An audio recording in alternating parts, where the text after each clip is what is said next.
ओम नमो भगवते वासुदेवाय। हाथ में चक्र रहे जिनके अरु शेष की शैया विराज रहे हैं।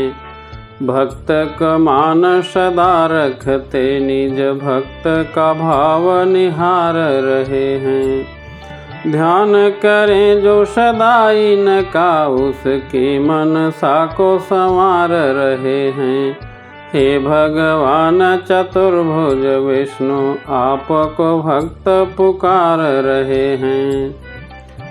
सच्चिदानंद रूपाय विश्वोत्पत्त्यादि हेतवे तापत्रय विनाशाय श्री कृष्णाय वयं नमः।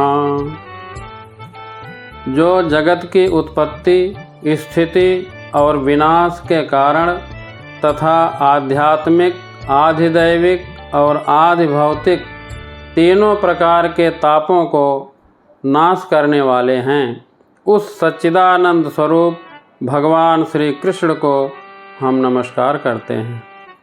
जिस समय श्री सुखदेव महाराज का यज्ञोपवीत संस्कार भी नहीं हुआ था तथा लौकिक वैदिक कर्मों के अनुष्ठान का अवसर भी नहीं आया था, तभी उन्हें अकेले ही संन्यास लेने के लिए घर से जाते देखकर उनके पिता श्री व्यास जी विरह से कातर होकर पुकारने लगे, बेटा तुम कहाँ जा रहे हो? उस समय सुखदेव जी की तरफ से वृक्षों ने उत्तर दिया था। ऐसे सर्वभूत हृदय स्वरूप श्री सुखदेव महाराज को हम नमस्कार करते हैं। एक बार नैमिषारण्य में शौनक जी सूत जी को नमस्कार करके पूछा कि आपका ज्ञान अंधकार को नष्ट करने के लिए करोड़ों सूर्य के समान है। आप वो कथा कहिए जो भक्ति, ज्ञान और वैराग्य से प्राप्त होने वाले महान विवेक की वृद्धि किस प्रकार होती है तथा वैष्णव लोग किस तरह इस माया मोह से अपना पीछा छुड़ाते हैं। इस घोर कलिकाल में जीव प्रायः आसुरी स्वभाव के हो गए हैं। विविध क्लेशों से युक्त इन जीवों को शुद्ध बनाने का सर्वश्रेष्ठ उपाय क्या है? तब सूत जी ने कहा, जो जन्म मृत्यु के भय का नाश कर देता है, जो भक्ति के प्रवाह को बढ़ाता है और भगवान श्री कृष्ण की प्रसन्नता का प्रधान कारण है, मैं तुम्हें वह साधन बतलाता हूँ। सुनो। जब मनुष्य के जन्म जन्मांतर का पुण्य उदय होता है, तभी उसे इस भागवत शास्त्र की प्राप्ति होती है। जब सुखदेव जी राजा परीक्षित को यह कथा सुनाने के लिए सभा में विराजमान हुए, तब देवता लोग उनके पास अमृत का कलश लेकर आए और बोले, आप यह अमृत कलश लेकर बदले में हमें कथामृत का दान दीजिए। इस प्रकार राजा परीक्षित अमृत का पान करें और हम लोग कथामृत का पान करें। श्री सुखदेव महाराज ने उस समय देवताओं की हंसी उड़ा दी। उन्हें भक्ति शून्य जानकर कथामृत का दान नहीं किया। इस प्रकार यह कथा देवताओं को भी दुर्लभ है। कथा में आगे बोले कि सनकादि ऋषि के पास नारद जी आए और बोले कि मैं सर्वोत्तम लोक समझकर पृथ्वी पर आया। यहाँ पुष्कर, प्रयाग, काशी, गोदावरी, हरिद्वार, कुरुक्षेत्र, श्रीरंग और सेतुबंध आदि कई तीर्थों में इधर उधर विचरता रहा, किंतु मुझे कहीं भी शांति नहीं मिली। इस समय कलयुग ने सारी पृथ्वी को पीड़ित कर रखा है। अब यहाँ सत्य, तप, शौच, दया, दान आदि कुछ भी नहीं है। बेचारे जीव केवल अपना पेट पालने में लगे हुए हैं। वे असत्यभाषी, आलसी, मंदबुद्धि, भाग्यहीन, उपद्रवग्रस्त हो गए हैं।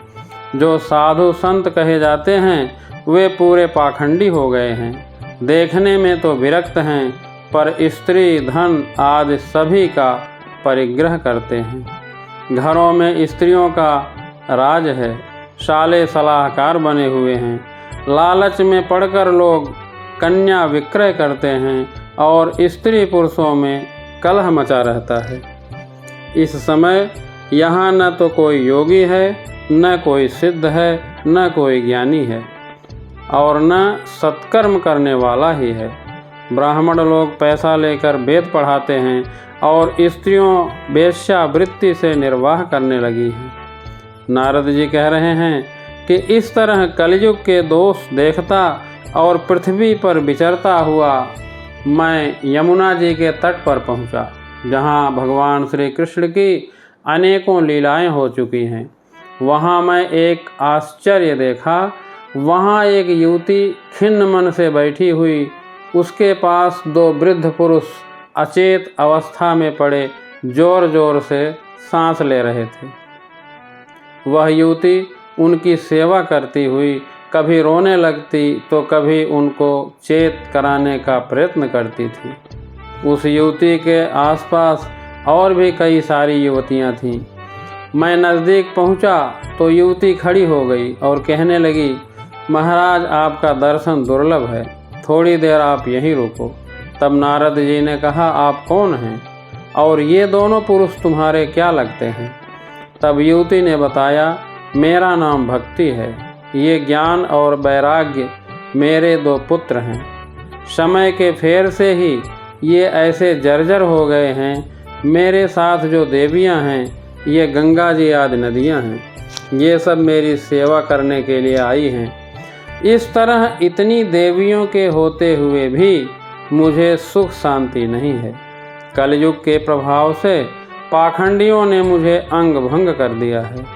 बहुत समय तक इसी अवस्था में मैं अपने पुत्रों के साथ दुर्बल और निस्तेज हो गई हूँ। तब नारद जी ने कहा, जिस समय भगवान श्री कृष्ण पृथ्वी लोक को छोड़कर अपने धाम पधारे, उसी दिन से यहाँ कलयुग आ गया। उस समय राजा परीक्षित के सामने कलयुग आया।